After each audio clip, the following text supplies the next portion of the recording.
চিড়িয়াখানায় এক বানর ছিল অনেকদিন আগের। ওই বানর হঠাৎ একদিন দেখে তার পিছন থেকে লেজটা নাই, কি হয়ে গেছে, লেজ গায়েব হয়ে গেছে। আরো কয়েকদিন পর দেখে মেরুদণ্ড শুরু হয়ে গেছে।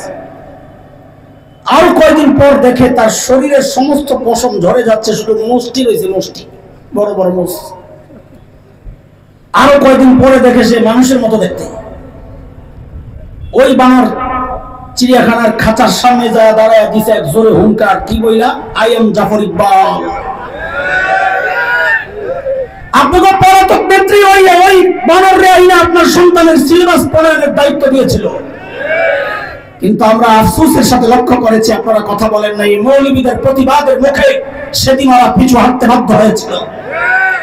কিন্তু আমাদের জিজ্ঞাসা জানতে চাওয়া, এসব বিষয়ে প্রতিবাদ মৌলবী কেন করবে?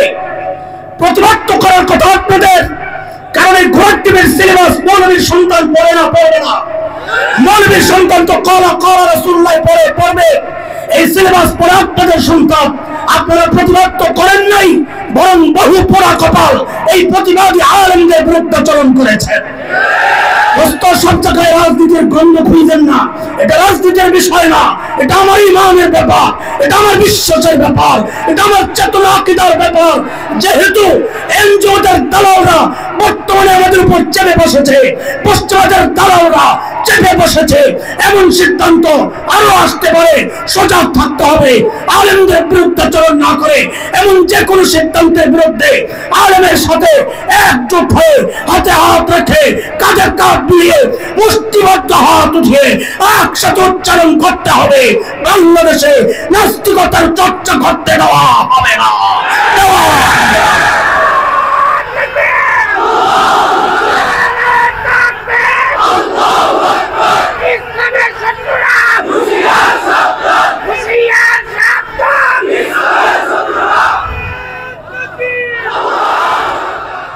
السلام عليكم ورحمة الله وبركاته.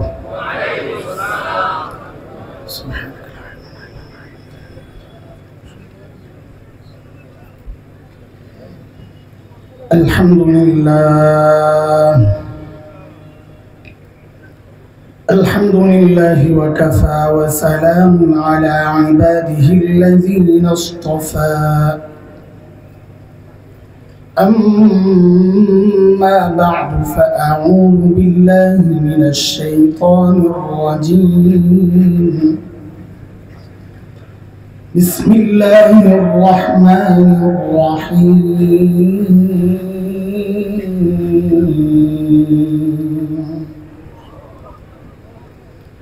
ونضع الموازين القسط ليوم القيامة فلا تظلم نفس شيئا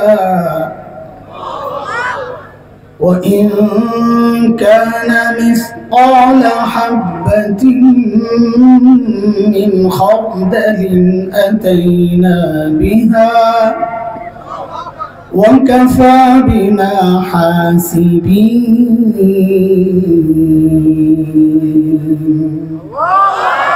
آمنت بالله، صدق الله العلي العظيم. الأبرار ইসলামিক রিসার্চ সেন্টার কর্তৃক আয়োজিত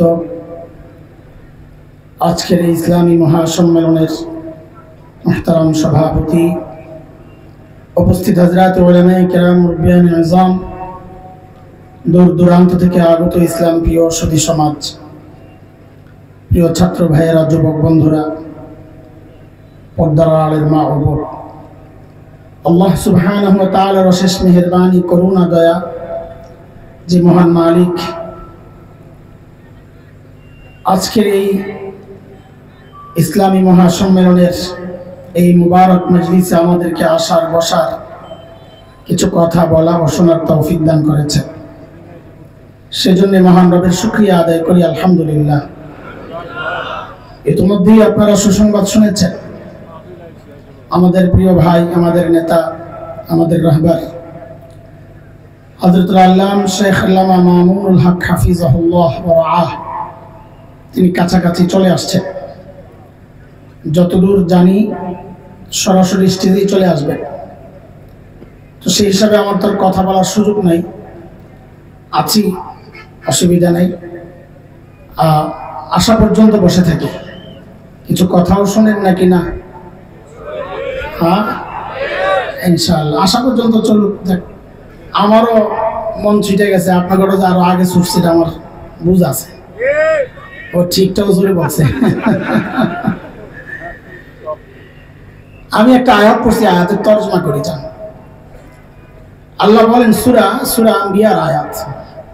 আল্লাহ বলেন, কিয়ামতের দিন আমি ইনসাফের দাড়িপাল্লা দাঁড় করাবো। ইনসাফের দাড়িপাল্লা মানে কি? কোরআনের এক আয়াত যেমন আরেক আয়াতের তাফসীর হয়, একই আয়াতের এক অংশ আরেক অংশের তাফসীর হয়। আল্লাহ যে বললেন ইনসাফের দাড়িপাল্লা দাঁড় করাবো, এর তাফসীর যেন আল্লাহ নিজেই করছেন, ফালা তুজলামু নাফসুন শাইআ, কারো উপর বিন্দু মাত্র জুলুম হবে না। বিচার কাজে আবার জুলুম কেমনে হয় এটা আগে না বুঝলেও গত 16 বছর আমরা দেখে দেখে মোটামুটি বুঝ আমাদের হয়েছে। বিচারের নামের প্রহসন কাকে বলে আমরা দেখেছি।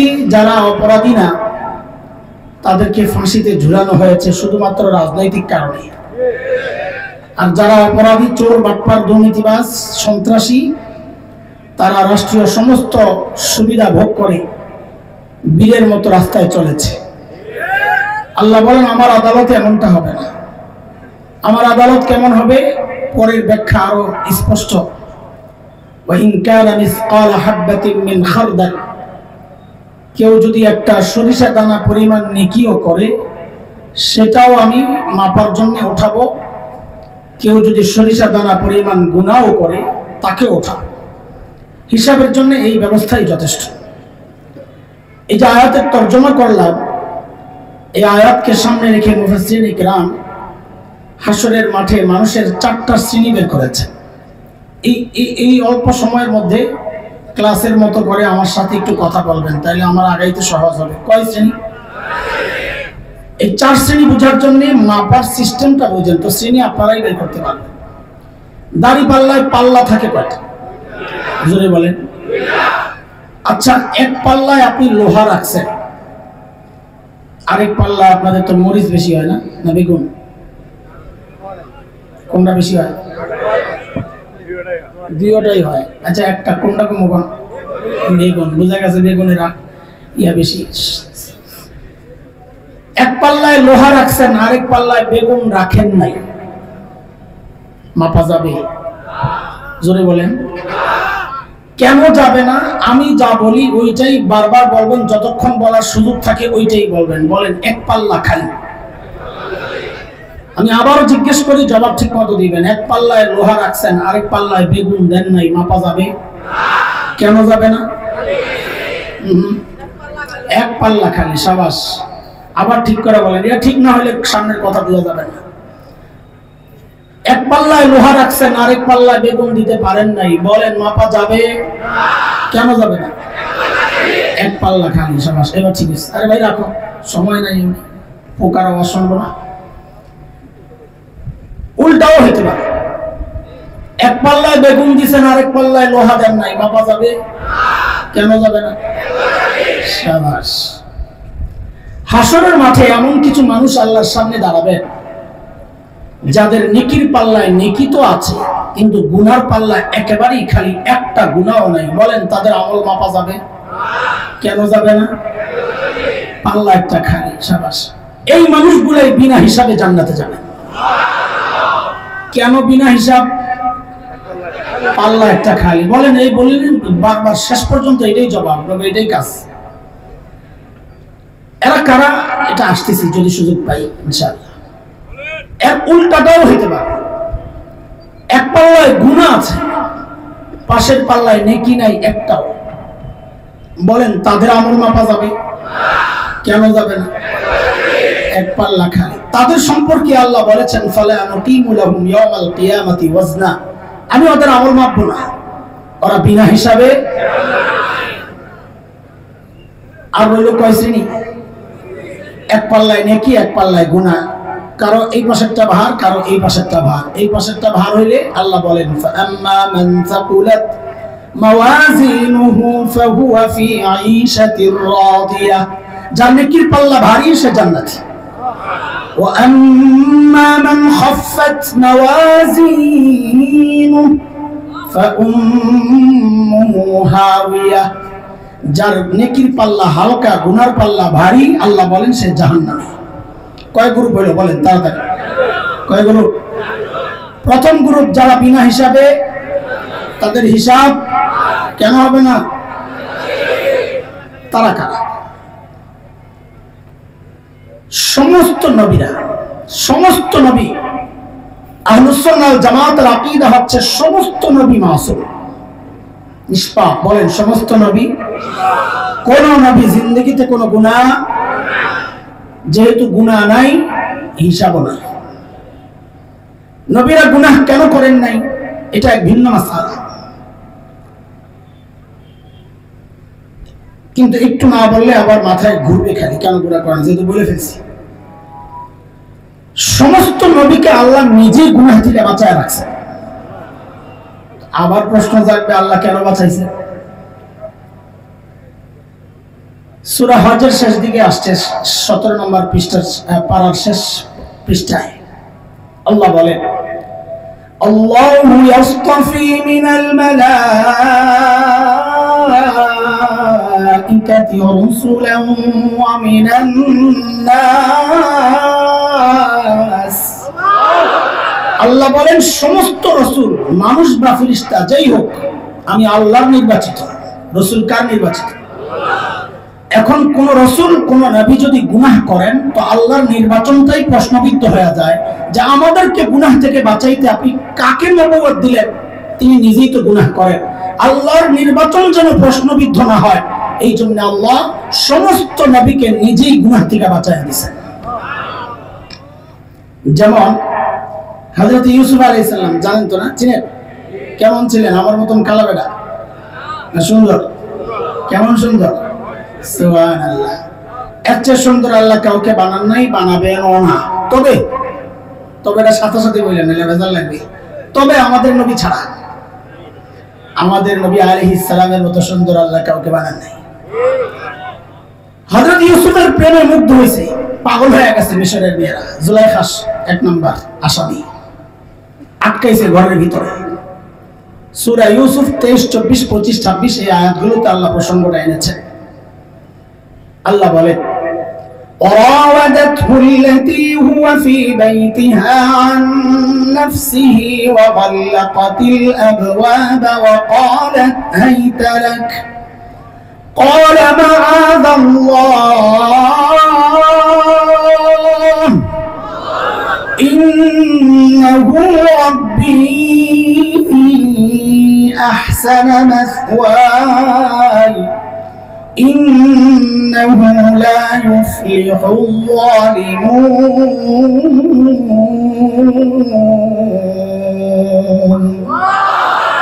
বিপদে পড়েই দিয়েছেন আল্লাহর ডাক, ও আল্লাহ আমার বাঁচা। 24 নম্বর আয়াতে আল্লাহ বলেছেন আমি বাঁচাইছি। তো বলেন হযরত ইউসুফকে বাঁচাইছেন কে?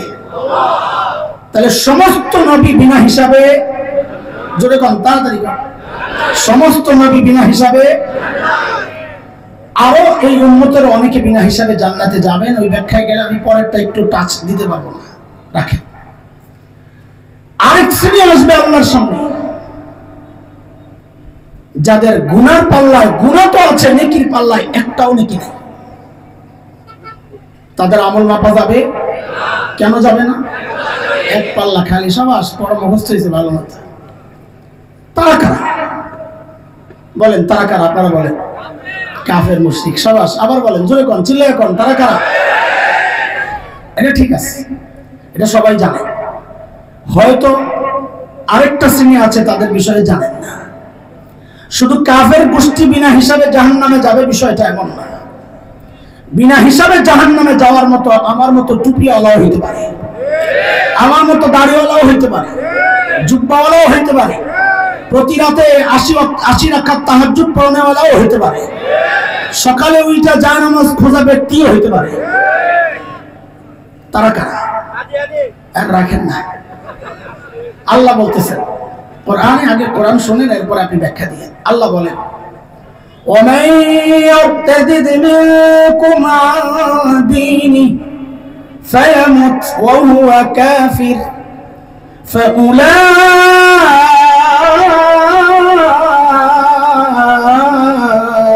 حبطت أعمالهم في الدنيا والآخرة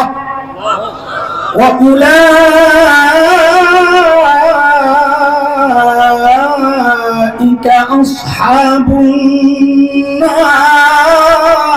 النار هم فيها خالدون।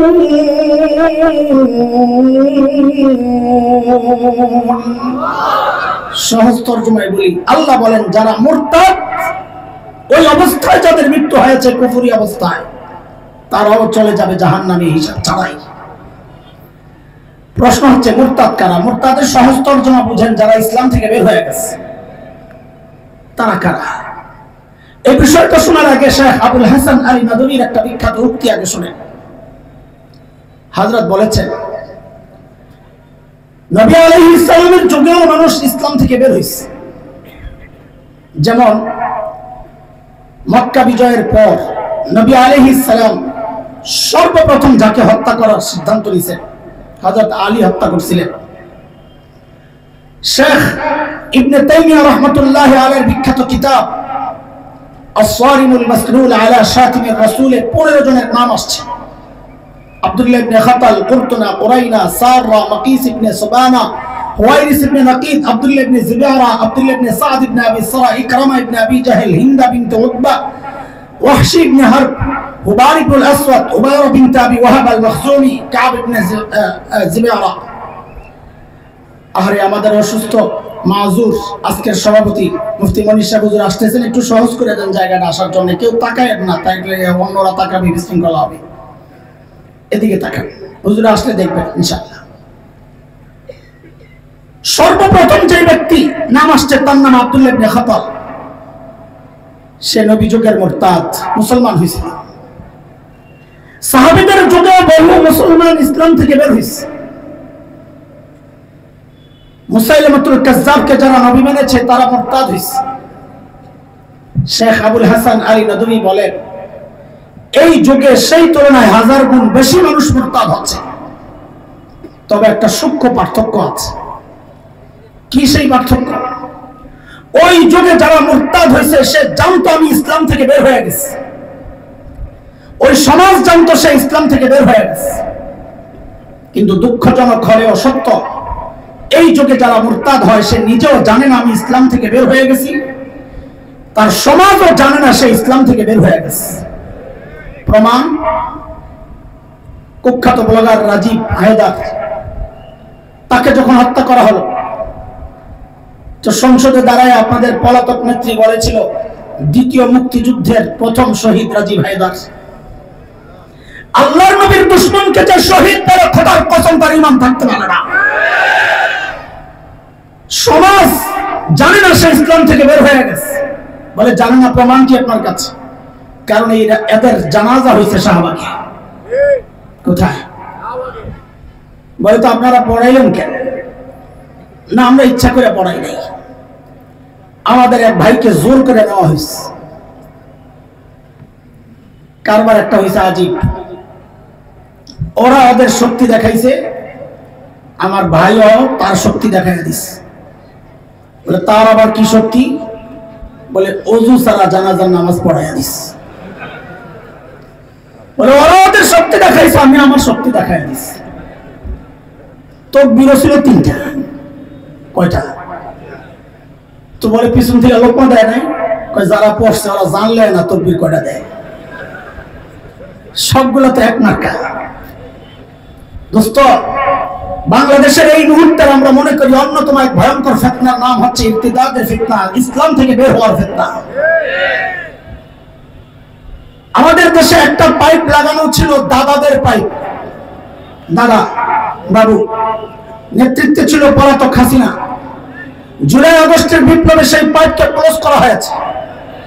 কিন্তু আরেকটা পাইপ চালু আছে, সেটা হচ্ছে দাতাদের পাইপ, পশ্চিমাদের পাইপ। ডক্টর ইউনূস এবং তার সঙ্গীদের ঘাড়ে পাড়া দিয়ে ওই পাইপ দিয়ে পশ্চিমাদের কালচার এদেশে প্রতিষ্ঠার চেষ্টা হচ্ছে।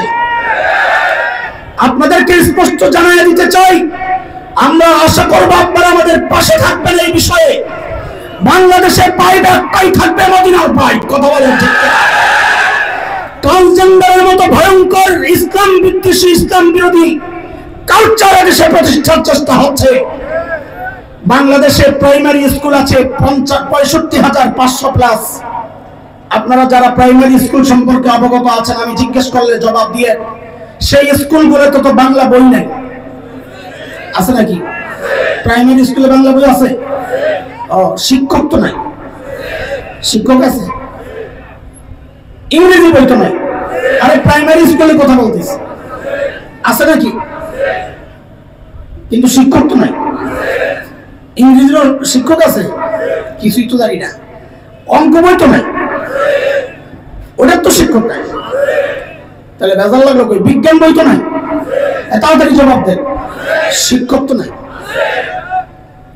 92% মুসলমানের দেশ বইলে গর্ব করো, অথচ একটা অসহায় সাবজেক্টের নাম হচ্ছে ইসলাম ধর্ম শিক্ষা। বই তো আছে কিন্তু শিক্ষক নাই। বহুদিন থেকে উলামায়ে কেরাম দাবি জানিয়ে আসছিল ধর্মীয় শিক্ষক নিয়োগ দেওয়ার। কেউ একদিকে তাকায় নাই। বলে তো পড়ায় কারা? বলে এক একজন এক একদিন পড়াইতে পড়াইতে এক সময় হিন্দুর কান্ধে দায়িত্ব আসে। এটা বিভিন্ন জায়গা থেকে খবর আসছে। আপনাদের লজ্জা থাকার কথা, আপনার সন্তানের ধর্ম শিক্ষা দেয় একজন হিন্দু। মাহফিলে তো ঠিক বলেন আপনারা, জায়গা মতো কথা বল না। 2 বছর আগে আরেকটা শয়তানি শুরু হয়েছিল, কয়েক বছর আগে, 2 বছর আগে থেকে। চিড়িয়াখানায় এক বানর ছিল অনেকদিন আগের। ওই বানর হঠাৎ একদিন দেখে তার পিছন থেকে লেজটা নাই। কি হয়ে গেছে? লেজ গায়েব হয়ে গেছে। আরো কয়েকদিন পর দেখে মেরুদণ্ড শুরু হয়ে গেছে। আরো কয়েকদিন পর দেখে তার শরীরের সমস্ত পশম ঝরে যাচ্ছে, শুধু মুষ্টি রয়েছে, মুষ্টি, বড় বড় মুষ।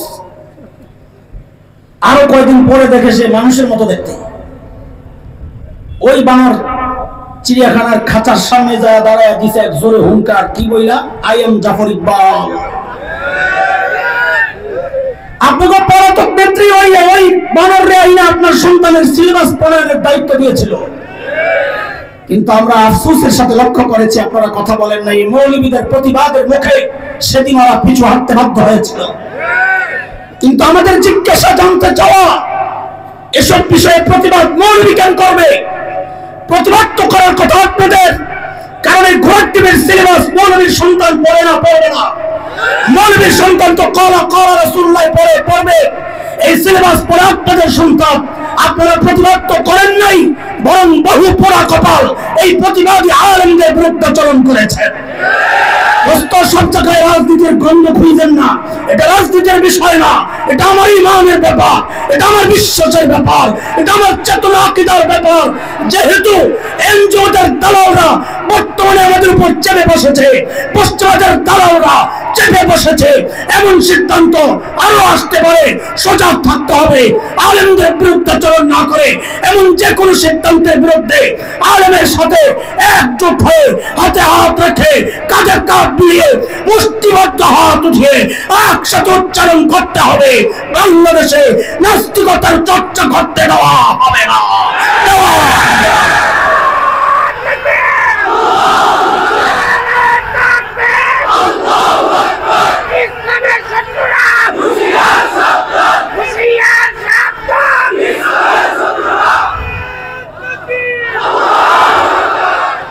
আমরা সব বিষয়ে আপোষ করতে পারবো, দ্বীন ও আকীদার বিষয়ে, স্বাধীনতা সার্বভৌমত্বের ব্যাপারে কারো সাথে আপোষ করতে পারবো না।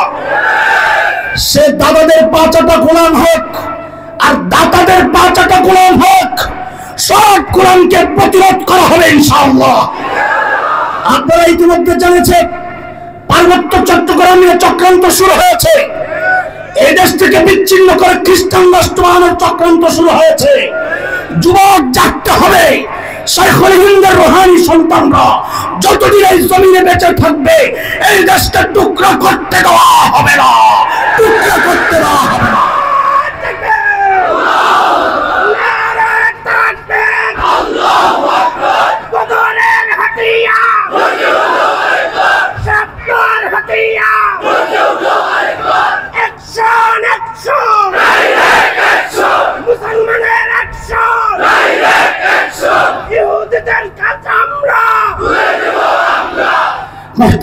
হয়নি, ওদের আস্ফলন দিন দিন এতটা বেড়েছে।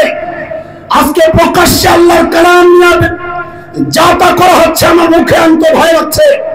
আপনারা জেনে থাকবেন, মিডিয়ার মাধ্যমে হয়তো জেনেছে, আমরা দেখছি শুধু সহ্যের একটা সীমা আছে।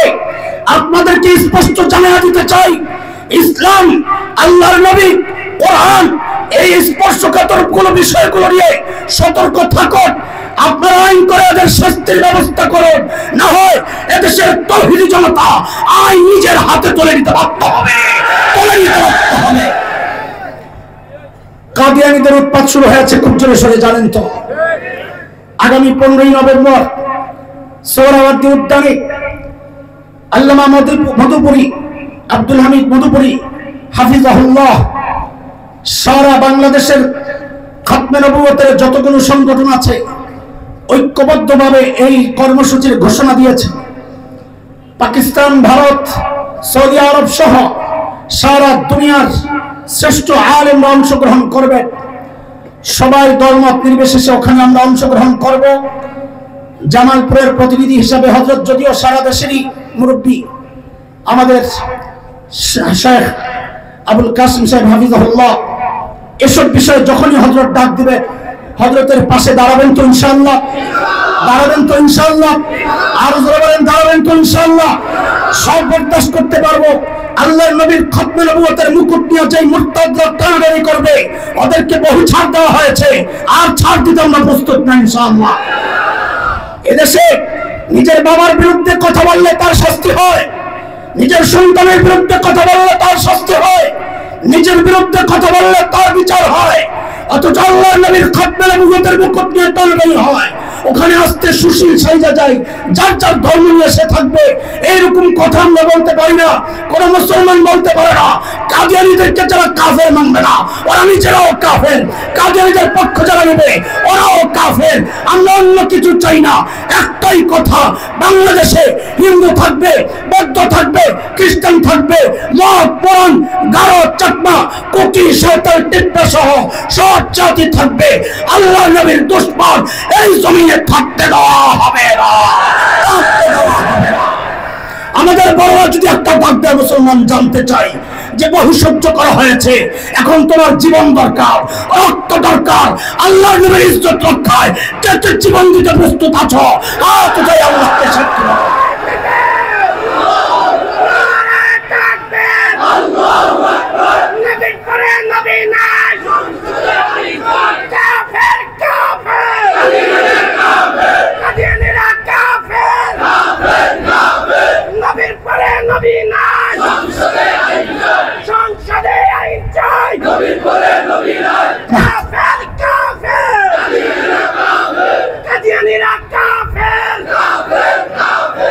বলেন তারিখ কবে? 2000 মনে থাকবো তো ইনশাআল্লাহ। 14 তারিখই যাওয়ার জন্য প্রস্তুত হব। বড়দের সাথে মশওয়ারা করে যেভাবে যাওয়ার প্ল্যান হয়, প্রোগ্রাম হয়, এভাবেই যাবো। বিশৃঙ্খল থাকবো না ইনশাআল্লাহ। হাসরের মাঠের শ্রেণী কয়টা ভুলে গেছেন? চিল্লান দিয়ে বড়া। 1 নাম্বার যারা বিনা হিসাবে, 2 নাম্বার বিনা হিসাবে, আর রইল কটা? নেকির পাল্লা যাদের ভারী তারা, গুনার পাল্লা যাদের ভারী তারা। আমাদের আজকের আলোচনার মূল পয়েন্ট এটা।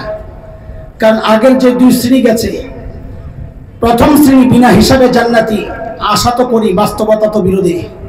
আমাদের ভাই বলেছেন মুসলমান হিসাবে আমাদের যা করণীয় ছিল আমরা করতে পারছি না, এটা আমাদের ব্যর্থতা। সেই হিসাবে বিনা হিসাবে জান্নাত যদি আল্লাহ দেন, সে তো আল্লাহর দয়া, আমি উপযুক্ত না।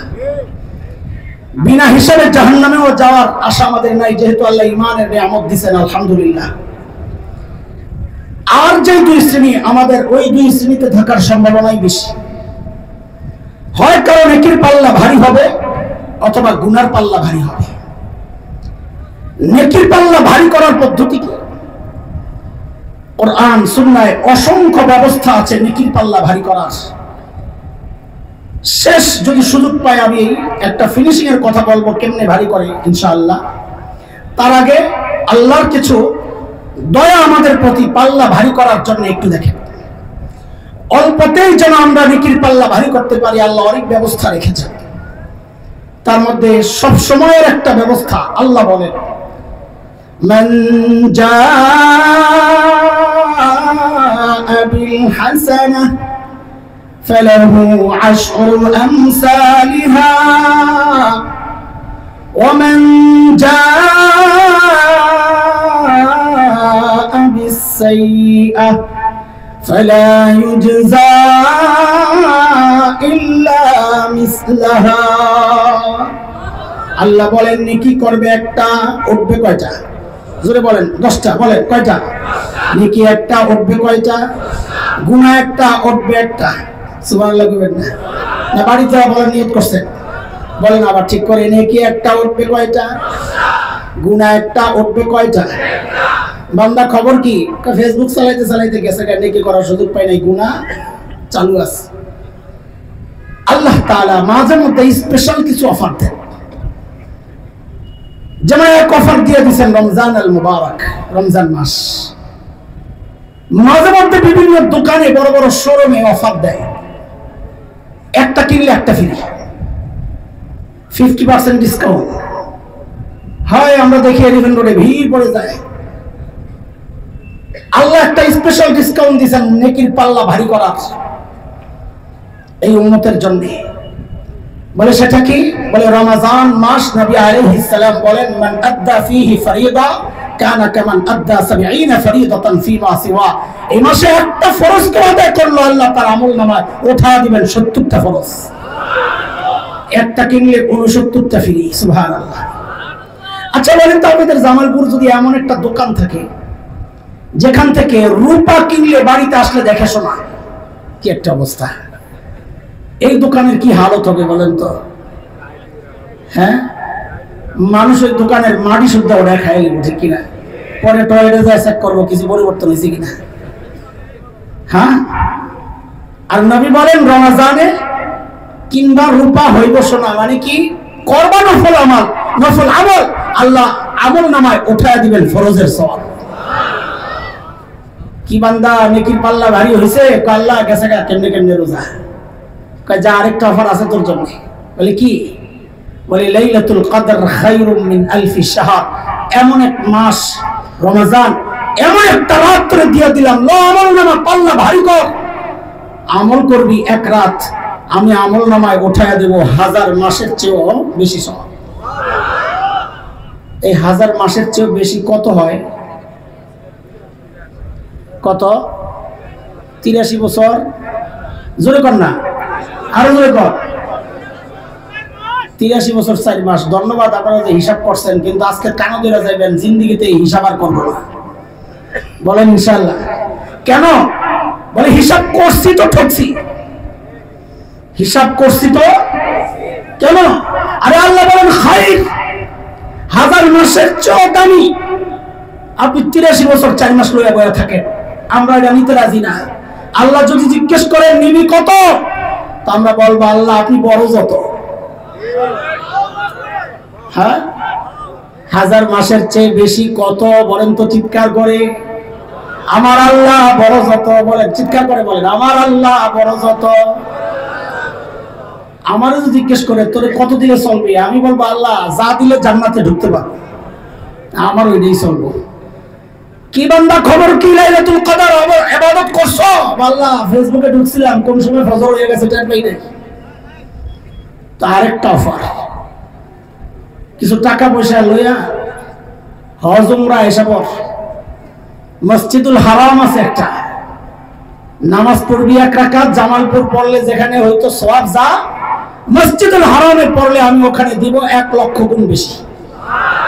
সুবহানাল্লাহ। তো আসতে 1 লক্ষের দাম তোমার কাছে আসতে। সুবহানাল্লাহ, আল্লাহু আকবার, চিৎকার করে বলেন না আল্লাহ। এইভাবে সারা বছর অফার চলতেই থাকে। কিন্তু এটা আমার বয়ান করার মূল মাকসাদ না, আসল জায়গা হলো পাশে। এই জায়গাটা একটু মনোযোগ সহ শোনা লাগবে। আসেনি মনোযোগ? কে কে ঘুমাইছেন একটু হাত উঠায় দেখান তো। আল্লাহু আকবার। এই নিয়ে মনোযোগের অবস্থা। সুবহানাল্লাহ। না ঠিক আছে, মনোযোগ দেন, শুনেন। আচ্ছা বলেন তো, নেকির পাল্লায় গোটা বাংলাদেশটা যত ওজন হবে, কত ওজন? কত ট্রিলিয়ন টন হবে আল্লাহ মালুম। এই পরিমাণ নেকি যদি কারো নেকির পাল্লায় হয়, বলেন তো নেকির পাল্লা ভারী না হালকা? সবাই বলেন তো ভারী না হালকা? জোরে কম। এই পেস্টটা তো এখানে লাগছে, পেস্ট এখানেই লাগছে, পেস্ট ছুটাই আসেন। বাংলাদেশ সমান নেকির পাল্লায় নেকি ভারী না হালকা? বলে না, এখনো বলার সময় হয় নাই। বলে কখন? বলে পাশের পাল্লার হিসাবটা আগে বলে দেন। বলে পাশের পাল্লায় ভারত সমান গুনাহ। এইবার বলেন নেকির পাল্লা ভারী না হালকা? পোল্টি মারলেন কেন জায়গায়? একটু আগে না বললেন ভারী, এখন বলে হালকা। কি বোঝা গেল দোস্ত? খেয়াল করেন, কি বোঝা গেল? পাল্লা নেকি, নেকির পাল্লায় নেকি আপনি দিবেন, অবশ্যই দিবেন, কিন্তু তার চেয়ে বেশি খেয়াল করা দরকার গুনার পাল্লার দিকে। কারণ গুনার পাল্লা যদি হালকা হয়, নেকি অল্প হলেও ভারী হয়ে যাবে। আল্লাহর টার্গেট বেশি আমল না, আপনারা জানেন এটা। আল্লাহ বলেছেন ফাআম্মা মান সাকুলাত মাওয়াজিনু, কি বলছেন? বলে ফাআম্মা মান সাকুলাত মাওয়াজিনু, না বলছেন কাসুরাত। আল্লাহ বলেন না আমল যার বেশি, আল্লাহ বলেছেন ভারী। নেকির পাল্লায় নেকি আছে 1 কেজি। কয় কেজি? বলেন নেকির পাল্লায় নেকি আছে কয় কেজি? বলেন তো এবার ভারী না হালকা? বলার সময় এই তো বুঝা গেছেন, শাবাশ। বলে পাশের পাল্লায় কি আছে? বলে পাশের পাল্লায় গুনাহ আছে আধা কেজি, গুনাহ আছে। এখন বলেন তো নেকির পাল্লা ভারী না হালকা? বাংলাদেশ সমান নেকি দিয়েও ভারী বানাইতে পারলেন না, অথচ 1 কেজি নেকি দিয়ে ভারী বানাইলেন। বোঝা গেল নেকির পাল্লা ভারী হওয়া হালকা হওয়া এটা নির্ভর করে গুনার পাল্লার উপর। কথা বুঝে আসছে? তাহলে আমাদের প্রধান টার্গেট কি হওয়া উচিত? দুইটা টার্গেট। বলেন আমার সাথে, টার্গেট কয়টা? বলেন গুনার পাল্লায় গুনাহ রাখবো না। জোরে কর, জোরে কর। বলেন গুনার পাল্লায় গুনাহ, গুনার পাল্লায় গুনাহ, গুনার পাল্লায় গুনাহ রাখবো না। রাখবো না দুই অর্থ, একটা হচ্ছে যা আছে ওগুলারে রাখবো না, আরেকটা হলো নতুন করে রাখবো না। তাহলে পিছনের গুনাহ মাফ করব, মাফ করাবো, পিছনের গুনাহ রাখবো না, পরিষ্কার করব, ভবিষ্যতে গুনাহ করব না। বলেন গুনাহ রাখবো না, গুনাহ করব না। বলেন ইনশাআল্লাহ, বলেন ইনশাআল্লাহ। গুনাহ রাখবো না, গুনাহ করব না। বলেন আবার বলেন গুনাহ রাখবো না, গুনাহ করব না। হ্যাঁ, পদ্ধতি কি? পদ্ধতি কি? গুনাহ রাখবো না পদ্ধতি কি? গুনাহ করব না পদ্ধতি কি? চলেন আগে গুনাহ করব না পদ্ধতিটা একটু শুনি। মনোযোগ আছে? হ্যাঁ, দেখেন আমরা যখন গুনাহ করতে যাই না, অথবা গুনায় জড়াই, দুনিয়ার কেউ না জানলেও একজন জানেন, দেখেন তিনি কে? বলেন তো, চিৎকার করে আরো জোরে বলেন, আরো জোরে চিৎকার করে বলেন না। জবাব সহি, কিন্তু আমরা এখানে আল্লাহ বলবো না। এই প্রসঙ্গে কোরআন আল কারীমের যে আয়াতটা আমি আনতে চাই, ওই আয়াতে আল্লাহ নিজের যে নামটা বলেছেন আমরা ওই নাম বলবো। বলেন আমার সাথে রব্বে কারীম। বলেন রব্বে কারীম। আবার বলেন, সবাই বলেন একসাথে বলেন রব্বে কারীম। তো বলেন ঠিক করে, আমরা যখন গুনার দিকে আগাই বা গুনাহ করি, দুনিয়ার কেউ না জানলেও, কেউ না দেখলেও একজন জানেন, দেখেন তিনি কে? আবার বলেন তিনি কে? তিনি শুধু দেখেন না, তিনি তখন পেছন থেকে ডাকতে থাকেন। আমরা ছোটবেলায় দুষ্টামি করলে মা বাবা মুরব্বীরা ডাক দিতেন, না ভাই কেন করস, কেন করস। আল্লাহ রব্বে কারীম ও বান্দাকে ওইভাবে ডাকতে থাকেন। কি বলে ডাকেন তাও কোরআনে আসছে। সূরাতুল ইনফিতার, আম্মা পারার 5 নম্বর সূরা, 6, 7, 8 নম্বর আয়াতগুলো দেখেন। আমরা গুনার দিকে আগালে বলেন আবার ঠিক করে, যিনি দেখেন তিনি কে? দেখেন আর কি করেন? ডাকতে থাকেন। বলেন না, বলেন না, বলেন না। দেখেন আর কি করেন? কি বলে ডাকেন? কোরআন বলতেছে, ইয়া আইয়ুহাল ইনসান মা গররাকা বিরাব্বিকাল কারীম।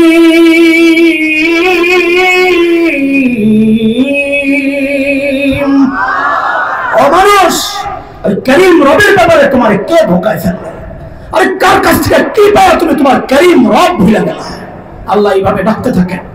দেখেন এই ডাকটার ওজন কত, এটা এখনো আমরা বুঝতে পারি নাই। অনুভব হয়তো কিছুটা করছি, কিন্তু যদি অর্থটা পুরোপুরি জানতাম তাহলে ডাকের ওজনটা বুঝতাম। এই জন্য ছোট্ট করে আমরা একটু 2টা শব্দের ব্যাখ্যা দিই, তাহলে ওজন বোঝা যাবে। 2টা শব্দ বলেছি, বলেন একটা হচ্ছে রব আর একটা হচ্ছে বলেন না রব। আর আরবিতে করিম কাকে বলে, রব কাকে বলে এটা বুঝে।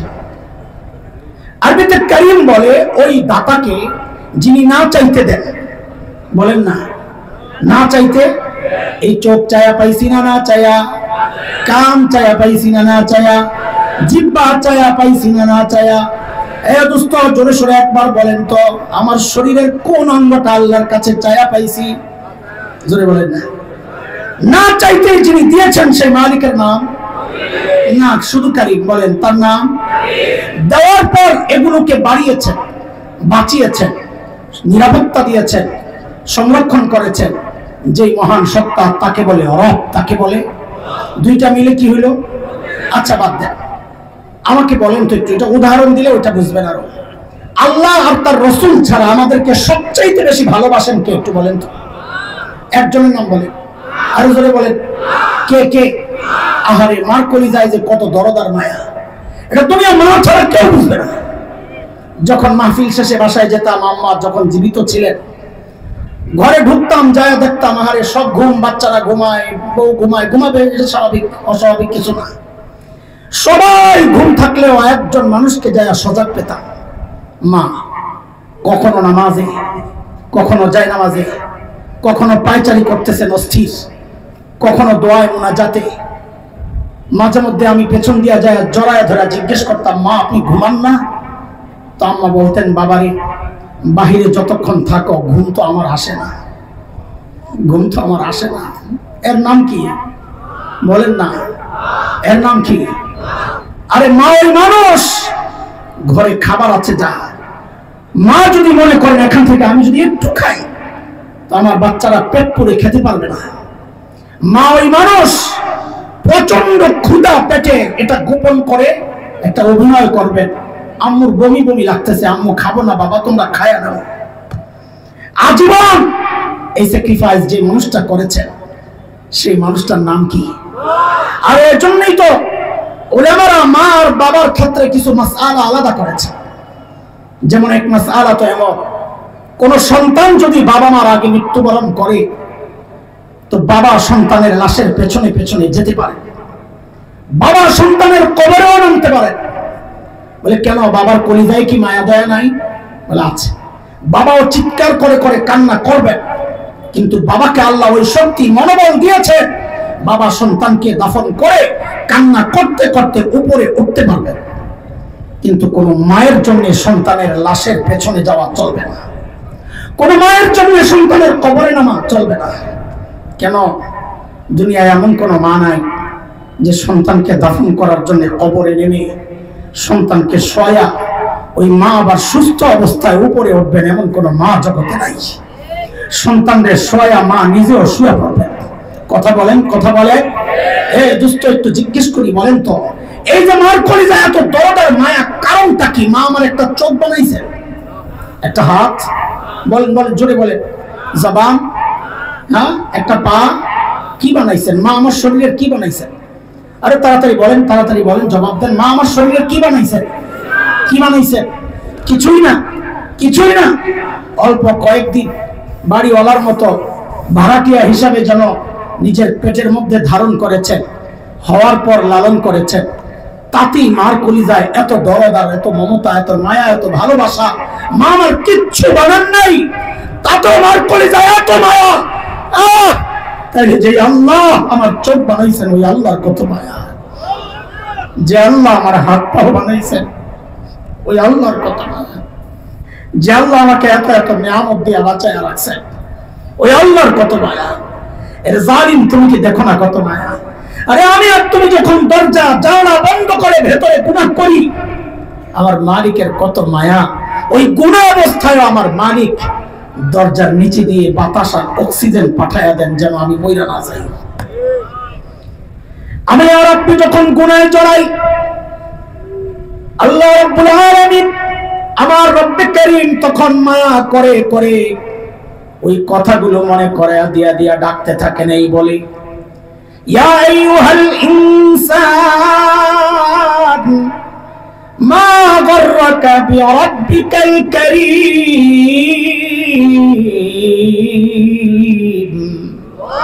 এ মানুষ, ওই কারীম রবের ব্যাপারে তোরে কে ধোঁকায় ফেললো? আর যে চোখ দিয়ে তুই গুনাহ করছস, ওই চোখ তো তোরে নায়ক নায়িকা দেয় নাই রে, আমি কারীম দিছি, না চাইতে দিছি। যে কান দিয়া তুই গুনাহ করতেছস, ওই কান কিন্তু তোরে গায়ক গায়িকা দেয় নাই, আমি কারীম রব দিছি, না চাইতে দিছি। যে হাত দিয়া গুনাহ করস, যেই পাও দিয়া চলস, আর যে জমিনের উপর দাঁড়ায় আছস, ওই জমিনটাও আমার। আল্লাহ এইভাবে ডাকতে থাকেন। দোস্ত, দায়িত্ব নিয়ে বলছি, একটু খেয়াল করেন। কেউ যদি নিজের দিল আর দিমাগের মধ্যে এই কথাটা শুধু একবার বসাইতে পারে গুনাহ করার সময়, যার এই মুহূর্তে আমার কারীম রব আমারে ডাকতেছে, যার দেওয়া নিয়ামত দিয়া গুনার দিকে আগাইতেছি, ওই কারীম রব আমারে ডাকছেন। কসম খায়া বলি, তখন গুনাহ ছাড়া না, এখন তো ছাড়াটা কঠিন, তখন দেখবেন গুনাহ করাটা কঠিন হয়ে যাবে। কথা বলেন ঠিক কিনা? আমরা করব না ওয়াদা ছিল, মনে আছে? এই চিন্তাগুলো লালন করলেই গুনাহ থেকে বেঁচে থাকা যাবে। গুনাহ রাখবো না পদ্ধতি কি শেষ করবো কথা। আমাদের একজন মালিক আছেন যার নাম গফফার। কি নাম? দোস্ত তাড়াতাড়ি বলেন, কি নাম? কি নাম? জোরে বলেন না, কি নাম? গফফার চিনেন? চিনেন গফফার? হ্যাঁ বলেন, না চিনলে বলেন, চিনলে বলেন। চিনেন গফফার? চিনেন? আল্লাহু আকবার বলেন। আরে চিৎকার করে বলেন না আল্লাহু আকবার। এ দোস্ত, দুনিয়ার সবাই অপরাধীকে খুঁজে শাস্তি দেওয়ার জন্য, এমনকি সন্তান অপরাধ করলেও মা বাবা খোঁজেন শাস্তি দেওয়ার জন্য। গফফার ওই মালিকের নাম, যিনি অপরাধীরে খোঁজেন মাফ করার জন্য। প্রতি রাতে শেষ রাতে এসে ডাকতে থাকে, আলা মিন মুস্তাগফিরিন ফাগফির লাহ।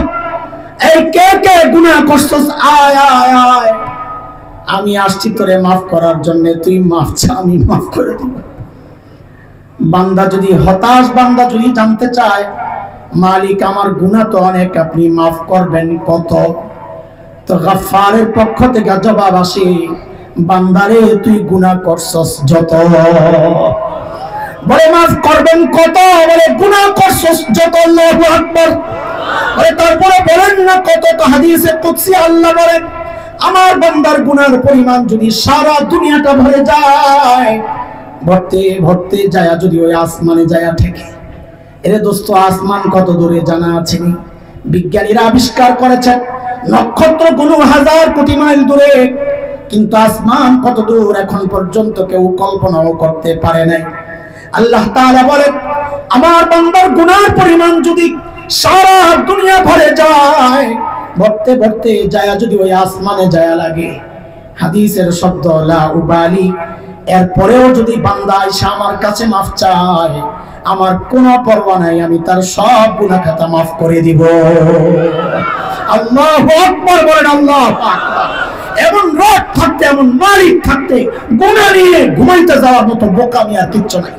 কথা বলেন ঠিক কিনা? আজকে প্রতিজ্ঞা করব ইনশাআল্লাহ, গুনাহ রাখবো না, গুনাহ করব না। বলেন ইনশাআল্লাহ, বলেন গুনাহ রাখবো না, গুনাহ করব না। ঠিক আছে তো ইনশাআল্লাহ? আল্লাহ তাআলা তৌফিক দেন। দোস্ত, এই যে বিশাল আয়োজন, না এটা সরান, এটা বারবার পড়বে, রাখার দরকার কি? রাখার এটা, এগুলা দিয়ে আমাদের জামা নষ্ট হয়। গাইমা এই রংটা আস্তে করে পিছনে ছাপ লেগে যায়, বাসায় গেলে জিজ্ঞেস করে কই গেছিলেন পিছনে, এই রং কি জন্য? বিপদের কারণ। লা হাওলা ওয়ালা কুওয়াতা ইল্লা বিল্লাহ। এই যে বিশাল আয়োজন, আলহামদুলিল্লাহ আল আবরার রিসার্চ সেন্টার, আমাদের মুতওয়াল্লি সাহেব আছেন একজন, আমাদের মুফতি মনির ভাই, আমাদের বড় ভাই, শ্রদ্ধেয় বড় ভাই, একদম ছোটবেলা থেকে যাকে জানি চিনি। আরেক স্নেহের ছোট ভাই মুফতি আলাউদ্দিন আছেন, আরো তরুণ অনেক আলেমরা আছেন, যারা অনেকে ব্যক্তিগতভাবে আমার সাথে সম্পর্ক রাখে এবং মাদ্রাসার যে কোনো বিষয়ে পরামর্শ করে। মুফতি মিজান সাহেব হুজুর, তিনিও থাকতেন, আজকে আমেরিকার সফরে আছেন, আসতে পারেন নাই, আসার কথাই ছিল, না হয় আজকে থাকতেন হুজুর। আমাদের সার্বক্ষণিক তত্ত্বাবধান আছে এই মাদ্রাসায়, যে কোনো পরামর্শ। এই 1 সপ্তাহ 2 সপ্তাহ আগেও মুতওয়াল্লি সাহেব গেছিলেন আমার কাছে, আমরা শুকরিয়া জানাই তারা আলেমদের সাথে এইভাবে সম্পর্ক রেখে এই প্রতিষ্ঠানটা চালাচ্ছে। তো আমাদের কিছু দায় আছে, দায়িত্ব আছে। আপনারা এখানে যারা আসছেন তাদেরও একটা দায় আছে, দায়িত্ব আছে। কি সেটা আমি ছোট্ট করে একটা গল্প শোনাই আপনাদের। অনেকক্ষণ তো কিচ্ছা কাহিনী শোনেন নাই, শুনবেন না একটা কিচ্ছা? খুব মজা লাগে না? কিচ্ছা না, একটা উদাহরণ। একসময় ঢাকা শহরে দেখতাম, জামালপুর ছিল কিনা আমি জানি না, কয়েকজন ভিক্ষুক দল বাইন্দা জামাতের সাথে ভিক্ষা করত। ছিল একজন স্লোগান গাইতো, কি কেউ থাকে পাঁচতলায়, কেউ থাকে গাছতলায়, বাকি সবগুলা কয় আমার আল্লাহ রাসূলের নাম।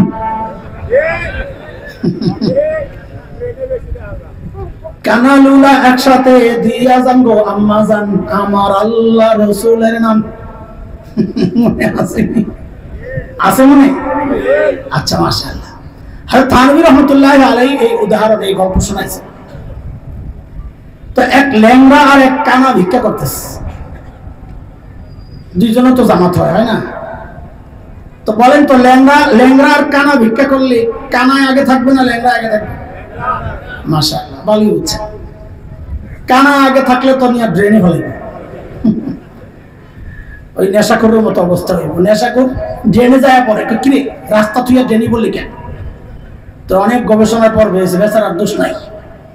বেচারা যখন খায় তখন ড্রেনে দেখে মাঝখানে, রাস্তারে দেখে সাইডে, তখন ওই সাইডে যায় চলতে যায় ড্রেনে পড়ে। তো ল্যাংড়ার সামনে হঠাৎ করে দেখে রাস্তার পাশে কাঁঠাল গাছ। কাঁঠাল যখন পাকে একদম রস টস টস, তখন বেলি চাম্পার একটা গ্রান আসে, দারুণ। ল্যাংড়ায় তাকায় আফসোস করে, আরে খোদা তুইও কানা আমিও ল্যাংড়া, আমি কপালে কাঁঠাল নাই, আমি ল্যাংড়া উঠতে পারুম না, তুই কানা দেখবি না। কানা একটু কি হয়েছে তোর, কাঁঠাল খাবি? কানার মাথায় তো দুনিয়ার বুদ্ধি। কেন? কারণ মানুষের মাথায় লোড হয় সবচেয়ে বেশি চোখ দিয়া। লোড বেশি হইলে জিনিস স্লো হয়ে যায়। কানার মাথায় লোড কম, এটা ক্লিয়ার ফ্রেশ বুদ্ধি, মারাত্মক কানার। তো কানায় বলে তুই কাঁঠাল খাবি? মন তো চাইতেছে। কাজ কর, আমার পাউডি আর তোর শক্তিরে জোড়া লাগা। ল্যাংড়ার তো মাথায় বুদ্ধি নাই, এটা আবার কোন সিস্টেম? আমার চোখ তোর পাও জোড়া কেমনে লাগবো? আরে গাদা, আমারে নিয়ে কাঁঠাল গাছের নিচে নিয়ে বয়া। তো ল্যাংড়ায় কানারে ধইরা কাঁঠাল গাছের তলে নিয়ে রাখছে। ল্যাংড়ায় এবার কানায় কয় তুই আমার কান্দে উঠ। তো কান্দে উঠছে, কানায় দাঁড়ায় গেছে। এখন পাওয়ার চোখ জোড়া লাগছে নি? এবার পাইছস তুই কাঁঠাল? পাইরা দুজনে খাইছে।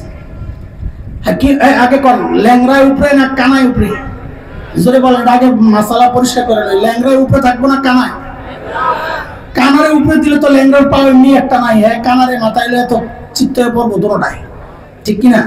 তো নিচে কে বলেন? এই মাসালা না বুঝলে কিন্তু মাদ্রাসায় গন্ডগোল লাগে। নিচে কে, উপরে কে? হাকিমুল উম্মত বলে সমাজের সাধারণ মানুষ আর আলেমদের উদাহরণ হচ্ছে এই ল্যাংড়া আর কানার মতো। কানার পাও তো আছে কিন্তু চোখ নাই, ল্যাংড়ার চোখ তো আছে কিন্তু পা নাই। আলেম ওলামাদের দ্বীন, ইলমের নূর, ইলমের নূর, চোখ তো আছে কিন্তু ব্যবসা বাণিজ্যে তারা জড়িত না।